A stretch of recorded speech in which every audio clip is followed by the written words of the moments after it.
బయటకు వస్తున్నటువంటి పరిస్థితులు ఏంటి మేడం? నిన్న కోర్టులో జరిగిన అంశాలు కావచ్చు, ఇవన్నీ కూడా మీరు అబ్జర్వ్ చేసి ఉంటారు. అసలు ఏంటి, ఎట్లా జరగబోతుంది ఏంటి? సార్ ముఖ్యంగా నిన్న కోర్టుకు వచ్చిన వారందరూ కూడా ఆయన్ని పరామర్శించడానికి వచ్చిన ప్రతి ఒక్కరు కూడా తోటి ముద్దాయిలు సాటి ముద్దాయిని చూడ్డానికి వచ్చారని మీరు భావించండి. విడుదల రజనీ గారు గాని, లేళ్ల అప్పిరెడ్డి గారు అయితే టీడీపీ కార్యాలయం ధ్వంసం చేసిన దాంట్లో కీలకమైన వ్యక్తి గాని, పక్కన ఆ కొబ్బరి చిప్పల దొంగలు గాని, వాట్ ఎవర్ ఇట్ మేబీ, వీళ్ళందరూ కూడా తోటి ముద్దాయి సాటి ముద్దాయి కోసం వచ్చాడండి. సో ఈ సాటి ముద్దాయి ఎవరు అంటే ఒక సాటి లేని ముద్దాయి అన్న విషయం రాష్ట్ర ప్రజలు తెలుసుకోవాలి. అంటే సాటి లేని ముద్దాయి కోసమా? సాటి లేని ముద్దాయి అంటే ఇప్పుడు వీళ్ళ బతుకులు కూడా ఆయన చేతిలోనే ఉన్నాయండి. ఆయన జగన్ గారి గురించి చెప్తే ఓకే, పుసిక్కన విడుదల రజనీ గారి గురించో లేదా అప్పిరెడ్డి గారి గురించో చెప్తే ఇక మొత్తం పరారే. అనా నువ్వు ఎంతవరకు చెప్పాలో అంతవరకు చెప్పాను అన్న, నా గురించి మాత్రం చెప్పకన్నా అన్నా, ఆ పేమెంట్లన్నీ పక్కన పెట్టేస్తానన్నా అనే పరిస్థితి అండి. కృష్ణమోహన్ రెడ్డి గారి కొడుకు రోహిత్ రెడ్డి గారు అయితే అదేదో ఆయన చెప్పేదండి, గ్రీన్ ఎనర్జీ లాజిస్టిక్ కానీ స్క్యూబ్ ల్యాబ్స్ కానీ ఇవన్నిట్లో అతను ఒక కీలక వ్యక్తి, అతను ఆర్గనైజింగ్. ఈ డబ్బంతా ఎక్కడదంటే కృష్ణమోహన్ రెడ్డి ఒక సాధారణ ఎంఆర్ఓ నుంచి ఆర్డీఓ స్థాయికి వచ్చి మన గౌరవ జగన్ రెడ్డి గారి కూడా ఓఎస్డీగా చేసినారు, విజయమ్మ గారి దగ్గర ఓఎస్డీగా చేసినారు. అలా ఎలా ఎలా ఎలా అంత సంపాదన ఛాలెంజ్ సినిమాలో చిరంజీవిలో వీళ్ళేమన్నా అది కూడా ఓపెన్ గా తెలుస్తుందండి. అసలు ఎట్లా వీళ్ళు అంత సంపాదించారు, వీళ్ళ సీక్రెట్ ఆఫ్ సక్సెస్ ఏంటి, ఒక బూస్టా ఒక హార్లిక్సా చెప్పి చావచ్చు కదా. రాష్ట్రంలో అందరం కూడా పేదరికం లేకుండా అందరం డబ్బున్నోళ్ళం అయిపోతాం. ఇదొక ఎత్తండి. ఇకపోతే ధనంజయ రెడ్డి గారి గురించి ఒక ముఖ్యమైన సమాచారం చెప్పాలండి. గతంలో 2019-20 తర్వాత అంటే కరోనా మూమెంట్ అయిపోయిన మూమెంట్ లో అండి, కరోనా అంతా వాడుకొని కరోనా తర్వాత ముఖ్యమంత్రి ఆరోగ్య కేంద్రం కింద పని చేసేటటువంటి ఏదైతే నర్సులు అనుకుంటా వాళ్ళకి పెద్ద ఉద్యోగాలు అండి. పాపం వాళ్ళందరికీ 40,000-45,000 జీతం వచ్చేవాళ్ళు. ముఖ్యమంత్రి ఆరోగ్య కేంద్రం కింద పనిచేస్తున్న ప్రతి ఒక్కరిని ఉద్యోగంలో తీస్తారండి. అది సుమారుగా రాష్ట్రం మొత్తం ఒక 2,000 పైచులకి ఏదో అయినట్టుందండి. అయితే ఆ కేసు నా దగ్గరకు వచ్చిందండి హైకోర్టుకి. వచ్చేటప్పటికి వాళ్ళు ఏదో టీవీలో చూసి మేడం చేస్తారు అని చెప్పి నా దగ్గరకు వచ్చినారు. నేను వకాలత్ మీద సంతకం పెట్టి హైకోర్టులో ఫైలింగ్ చేయడానికి అంతా రెడీ అయిపోయి, కాకపోతే ముందు ఒక వాయిస్ ఇద్దాం, ఇంతమంది ఉద్యోగాలు తీసేస్తారా, మీ ప్రభుత్వ ఉద్యోగ కల్పన అన్నారుగా, కల్పన లేకపోతే పూజ అర్చన అంటే ఇవి ఆడవాళ్ళ పేర్లు తప్ప మీకు ఇంకేమైనా తెలుస్తుందా, మీరు ఉద్యోగాలు ఇస్తున్నారా ఉద్యోగాలు లాక్కుంటున్నారా అంటూ నేను మీడియా ఛానల్లో వాయిస్ ఇచ్చేసిన. అప్పుడు ఈ ధనంజయ రెడ్డి గారు ఎవరైతే ఉన్నారో వారు ఈ ముఖ్యమంత్రి ఆరోగ్య కేంద్రం కింద ఉద్యోగాలు తీసేసిన వాళ్ళలో కొంతమంది నన్ను ఆశ్రయించి కేసు వేయమన్న వాళ్ళని పిలిపించి, ఇదిగో కేసు వెనక్కి తీసుకుంటే మీ వరకే, మీ 20 మందికో మీ 50 మందికో ఉద్యోగాలు ఇస్తా, ఆమె దగ్గర నుంచి ఎన్ఓసి తీసుకొచ్చి నాకు అప్పచెప్పండి, మీ వరకు ఇస్తా, మిగతా 1000 మంది 2,000 మంది నాకు తెలీదు, మీ వరకు ఇస్తా, మీరు కేసు నమోదు చేశారు హైకోర్టులో, నేను మిమ్మల్ని దృష్టిలో పెట్టుకున్నా, మీకు ఇస్తాను. సరే పాప వాళ్ళు వచ్చారు, మేడం ఎన్ఓసి ఇచ్చేయండి, మేము కేసు వేయట్లేదన్నారు. అదేంటమ్మా 1000 మంది ఉన్నారు కదా, వాళ్ళందరికీ ఉద్యోగాలు ఇవ్వాలి కదా, గవర్నమెంట్ దిగొస్తుంది. అప్పట్లో ఈయన ఏటు విజయసాయి రెడ్డి గారు వైజాగ్ లో పంచాయతీ పెట్టడానికి కూడా చూసారు, వీళ్ళందరినీ కూర్చోబెట్టి తిరిగి ఉద్యోగాలు ఇచ్చారు.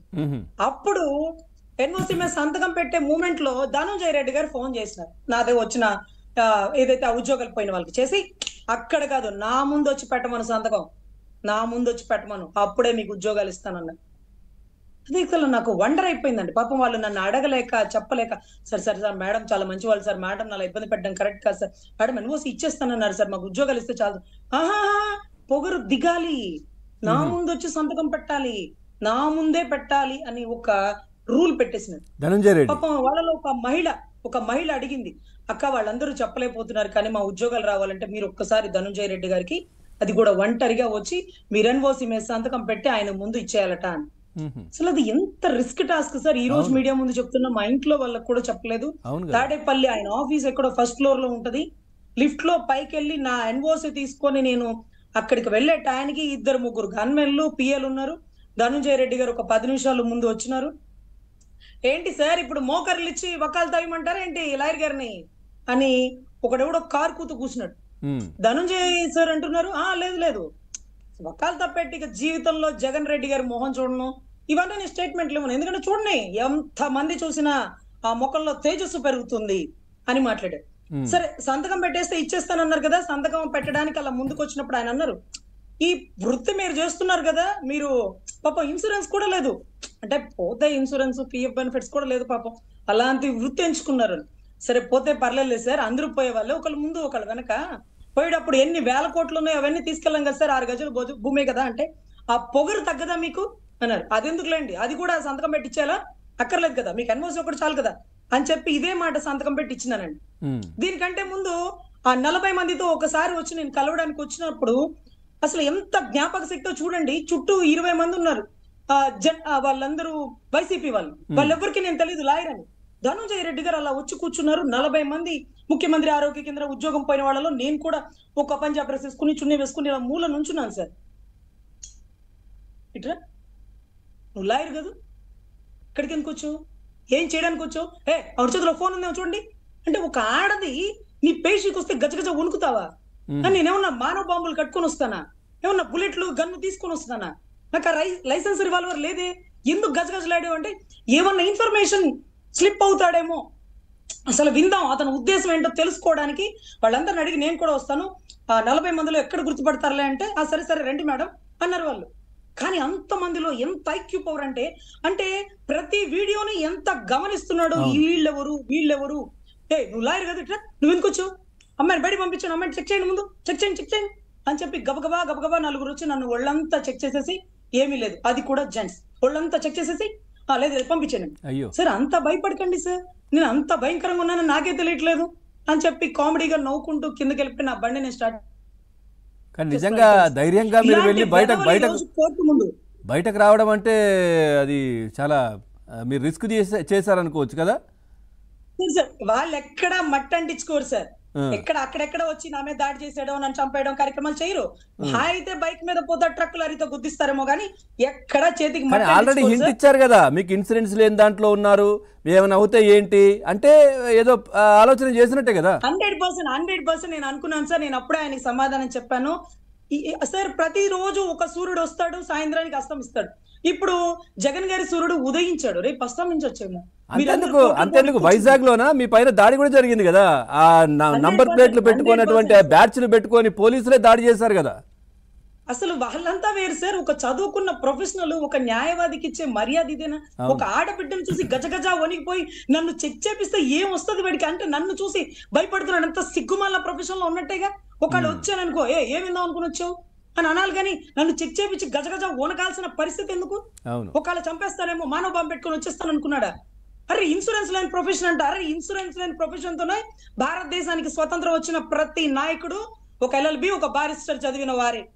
సో అంత కోపం సార్. ఈ రోజు బోనెక్కే వరకు నేను ఈ విషయాన్ని బయటికి చెప్పలేదు. ఎందుకంటే ప్రతిరోజు ఉదయం ఎంతో, సాయంత్రం అంతే. సూర్యుడు ఉదయించడం అనేది ఎంత పక్కానో, అస్తమించడం అనేది అంత పక్కనే. ధనంజయ రెడ్డి గారు ఇవాళ కాకపోతే రేపైనా మీరు పాపం ఆ ఇన్సూరెన్స్ లేని ప్రొఫెషన్ వాళ్ళ మీద ఆధారపడి బతుకుతున్నారన్న విషయం గుర్తుపెట్టుకోండి. మీ చుట్టూ ఉండే నల్ల కోటేసే నట కిరీట్లు కోర్టులో ఏం జరిగిందో చెంచాలు గిరిట్లాగా రాసుకుని జగనన్నకి చెప్పడమే గాని దమ్ముగా కోర్టులో వాదించేంత దమ్ము లేదు మీ చుట్టూ వచ్చే చెంచాల గిరిట్లకి. ఆ ఇన్సూరెన్స్ లేని ప్రొఫెషన్ వాళ్ళే ఈ రోజు మీ ప్రాణాలు కాపాడాలన్నా, మిమ్మల్ని బెయిల్ నుంచి తీసుకురావాలన్నా, గతంలో జగన్ రెడ్డిని 10 ఏళ్లు పెంచి పోషించడానికైనా ఇన్సూరెన్స్ లేని ప్రొఫెషన్ లో ఉండే న్యాయవాదులే అని దయచేసి గుర్తించండి. మీరు ఒకవేళ బహుశా OSD అవ్వచ్చేమో, 60 ఏళ్ళు 62 ఏళ్ళు నోరు మూసుకొని వచ్చి కూర్చుంటారు. మేము చచ్చే చివరి వరకు, మా ఒంట్లో ఓపిక ఉన్న వరకు ఆ ప్రొఫెషన్ కోసం కష్టపడతాం సార్. ఈ ఎమోషనల్ సార్ నేను ఎప్పుడు బయట చెప్పాలా, ఎప్పుడు దొరుకుతాడా అని ఎదురు చూసాను సార్. జగన్ గారు దొరికారు కానీ ఇతను దొరకలా. నాకు ఇప్పుడు కూడా అనిపిస్తుంది, ఇతను దొరికాడా తనంతటి తాను ఒప్పుకొని కావాలని. ఇది కూడా హైపర్ డ్రామానా? ఎందుకంటే జగన్ దొరకడం అంటే it's not an easy task sir. Jagan అసలు మీరు ఎప్పుడు ఆర్డినరీగా అంచనా వేయకండి. జగన్ పట్టుకోవడం అంత ఈజీ కాదు సార్. జగన్ పట్టుబడాలనుకుంటున్నాడు. అంటే వీళ్ళు దొరకడంలో ఏంటి టాస్క్ ఏంటి? వీళ్ళు దొరకడంలో ఏంటి మీరు అంటున్నారు కదా, దొరికారా సార్? ఇక్కడ ఏమవుతుందంటే సార్, చంద్రబాబు గారు అభివృద్ధి పరిపాలనలో పక్క దేశాల వాళ్ళని తీసుకుపెట్టి ఈ రోజు అమరావతి ఎంత గొప్పగా డెవలప్ అవబోతుందో చూస్తే కళ్ళలోంచి నీళ్లు కాదు రక్తం వస్తుంది. గౌరవ్ జగన్ రెడ్డి గారికి ఇచ్చిన మాట నిలబెట్టుకుంటూ పార్వతీపురం బోర్డర్ లో రోడ్లేసి సేవా దృక్పథం చాటుకున్న పవన్